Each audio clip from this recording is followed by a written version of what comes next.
Град Смолян е административен и културно-просветен център, разположен в сърцето на Родопите, близо до границата с Гърция. Градът е известен с богатата си история, красивата и добре съхранена природа, гостоприемните хора и уникално вкусната храна.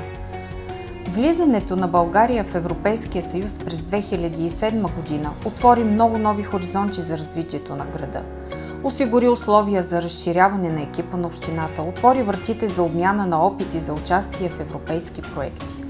Като част от голямото европейско семейство, общината имаше възможност да подобри образователната и социална инфраструктура на града, капацитета на човешките ресурси и да осигури достъпна, гостоприемна и привлекателна среда за гражданите, бизнеса и туризма в региона.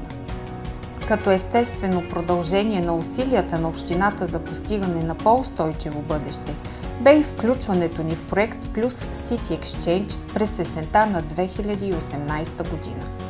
Проектът е по програмата за научни изследвания и иновации Хоризонт 2020 на Европейския съюз, като част от поканата за интелигентни градове и общности. Визията, с която е разработен проект City Exchange, е да сътворим заедно бъдещето, в което искаме да живеем. Като проектната идея се базира на факта, че за да има функциониращи градове в бъдеще, общините трябва да подобрят начина, по който използват ресурсите си и се ангажират с технологиите ефективно и по различни начини.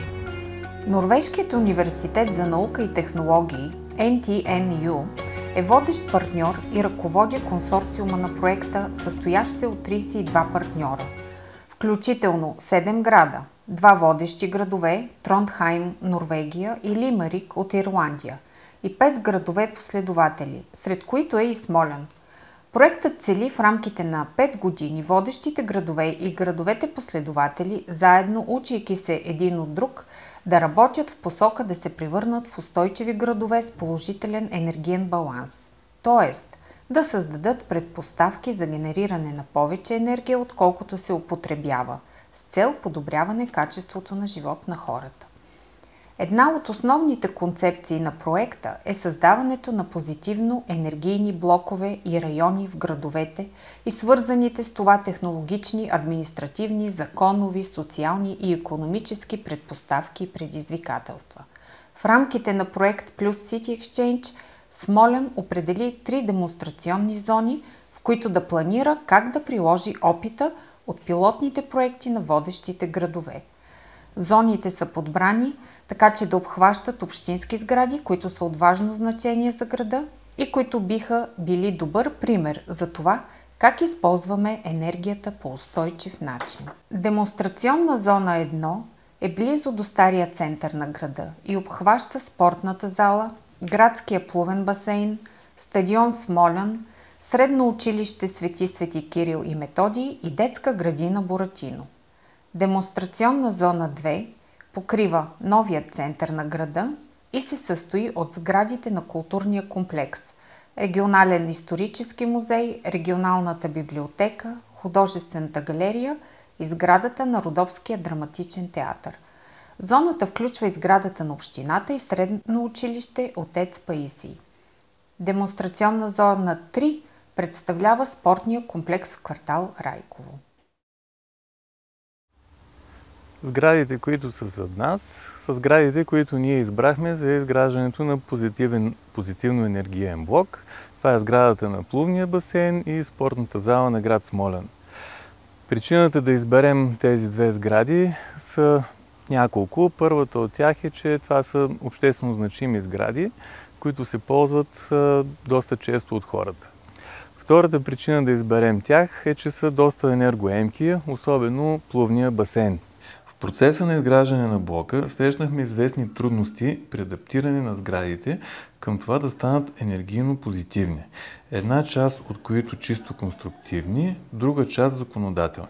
В края на краища успяхме да преодолеем тези предизвикателства и да завършим етапа на проектиране. В момента вече очакваме да бъдат избрани изпълнители, които да реализират проекта. За екипа на проекта беше изключително важно да представим пред децата на града идеята за позитивни енергийни блокове и общности.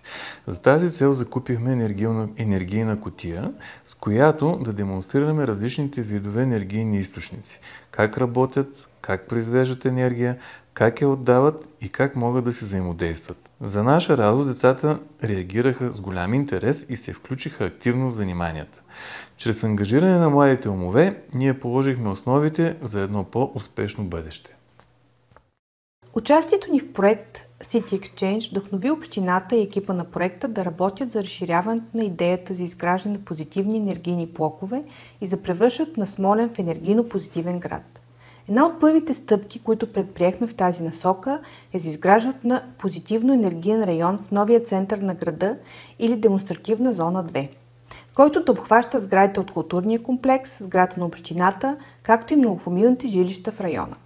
За тази цел кандидатствахме и бяхме одобрени по проекта European City Facility, финансов механизъм, който предоставя средства за създаването на инвестиционни концепции за финансиране на одобрените проекти.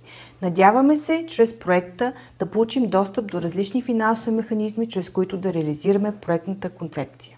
Това, което помогна също така и за продължаването на развитието на идеята за позитивни енергийни блокове и работата с гражданите. Ние имахме възможност в рамките на проекта да се запознаем с много добри примери от нашите партньори за това как се работи с гражданите с малко по-неформални и иновативни начини за работа. Имахме възможност да проведем множество кампании и събития за граждани от различни възрасти и интереси. Организирахме дискусии на тема позитивни енергийни райони, на която представихме работещи примери както от града, така и от Европа и Азия. Използвайки иновативни методи, технологични средства, формални и неформални подходи, предоставихме възможност на гражданите активно да се включат в изграждането на местните политики. През май 2002 година организирахме първата за нас градска лаборатория, чрез която младежите и децата на града имаха възможност да изразят своето мнение за това как виждат бъдещето на града. Всички тези събития позволиха на екипа на проекта да разработи визия за устойчиво развитие на община Смолян до 2050 година, която да отговаря на нуждите на населението и да отразява неговата визия за зелен, иновативен и гостоприемен Смолян. През септември 2023 година визията получи одобрението и на Общинския съвет.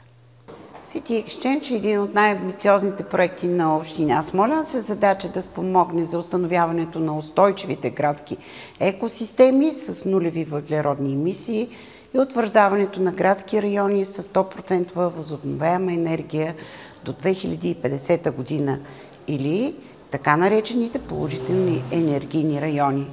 Именно с тази цел разработихме заедно с гражданите и нашата дългосрочна визия за развитие на града до 2050 година, която да очертае план и пътна карта за прилагането на добри практики и успешни модели с цел постигането на позитивни енергийни райони и градове с устойчиво развитие на територията в дългосрочен план.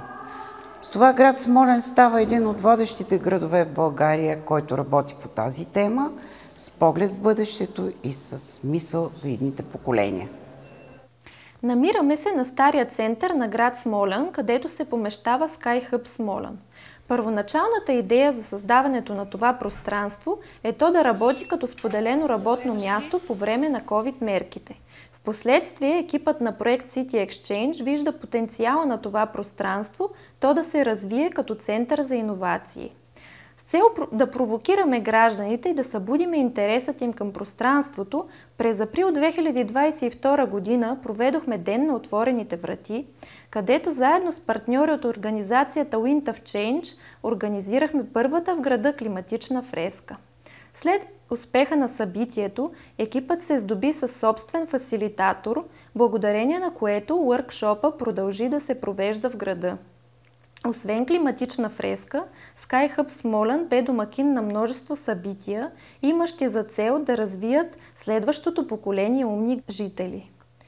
Проведохме демонстрации с възобновяеми източници с енергийната кутия на общината, гостуваха ни млад изобретател, инициатива, която реализира проекти в областта на роботиката и в сферата на иновациите и професиите на бъдещето.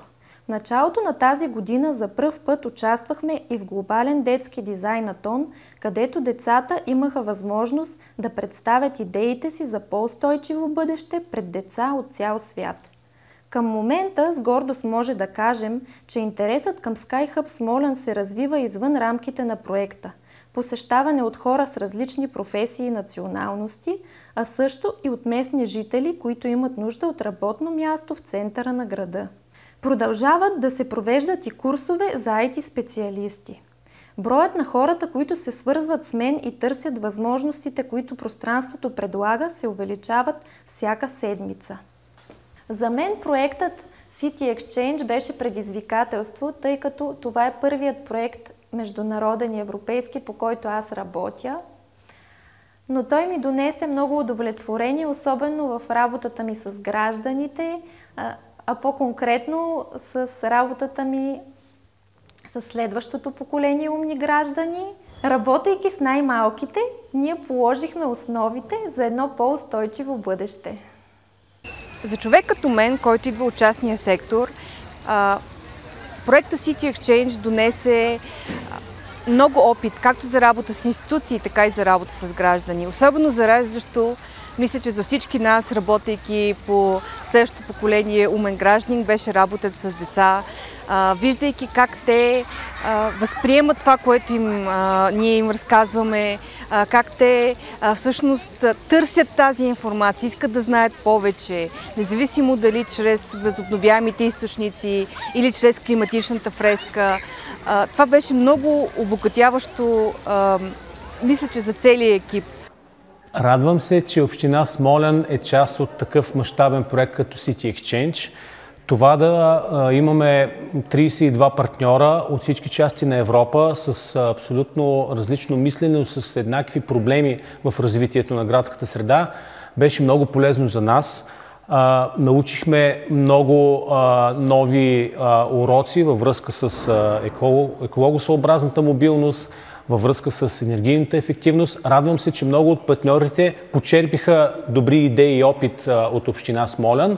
Заедно развиваме напред нашите позитивни енергийни блокове, заедно развиваме общините напред в европейските предизвикателства и наистина считам, че такива проекти трябва да бъдат повече, да се окуражават развитието на всички общини и да можем общите проблеми, които имаме, да ги поставяме на картата, да търсим общи решения и там, където има един добър пример, една добра практика, тя да бъде мултиплицирана в целия Европейски съюз. Така че пожелавам на всички успех, да продължим напред с тези проекти. Те са наистина полезни и допринасят много за нашия град.